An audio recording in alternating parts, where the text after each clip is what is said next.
So the first speaker is Laurie Macfarlane, who is an economist with the University College in London. So Laurie, if you're there, thank you for coming along, and invite you to address the conference. Thank you. Thanks very much, Stephen. It's a great honour to be able to share some remarks at the end of from what I've seen, has been a really important conference. So both here in Scotland, but also around the world, I think we're at a really critical juncture when it comes to our economic system. The pandemic that we've all been living through for the course of the past nearly 2 years is really just the latest crisis that highlights the deep, deep-rooted failings of our existing economic settlement.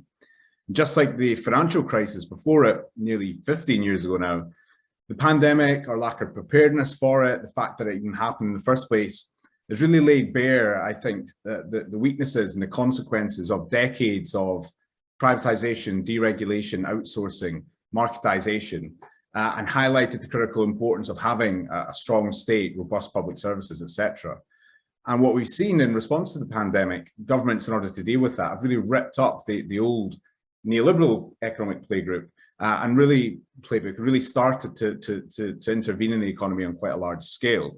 And when we consider that against the most important crisis facing us all, which is the climate and environmental crisis, I think it's clear that that old settlement that we've been living under for the past 40 years is really now on its way out. And the question is, what comes next?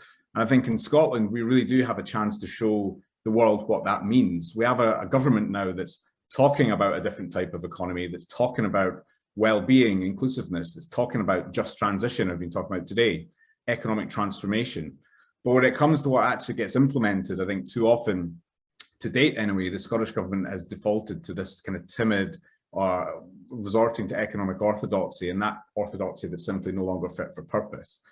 And although we have seen some successes, which we should absolutely recognise, to date, these have mainly been a sort of patchwork of individual policies rather than something that's a sort of systematic new approach to economic policy. And I think if the Scottish Government and the rest of the partners in Scotland, including civil society, including business, is to actually deliver the transformation that we need, deliver that just transition, then I think we need to be clear that we're not going to get there by sort of adhering to the same old maxims of economic orthodoxy that we've been adhering to for the past 4 or 5 decades. Now, clearly in Scotland, we don't have the powers that we need, all the powers that we need to deliver the scale of the transformation that's needed. We just don't have them yet.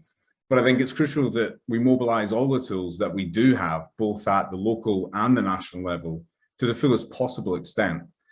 Now, what does that mean? Well, a number of things, but crucially, I think it means rethinking the role of the state strategy that doesn't allow itself to be co-opted by special interests.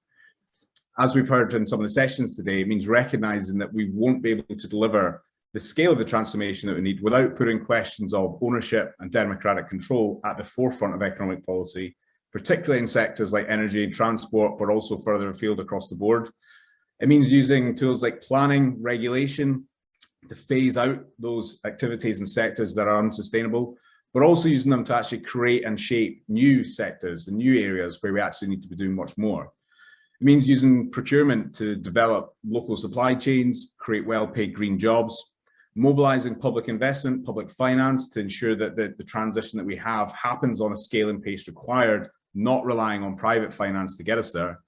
And it means making the most of Scotland's devolved tax system and benefit system to ensure that the cost of the transition is fared evenly in a way that's just. And I think with a new session of the Scottish Parliament just began, a new government in place, I think we do now have that unique opportunity to show what an economy fit for the 21st century looks like here in Scotland.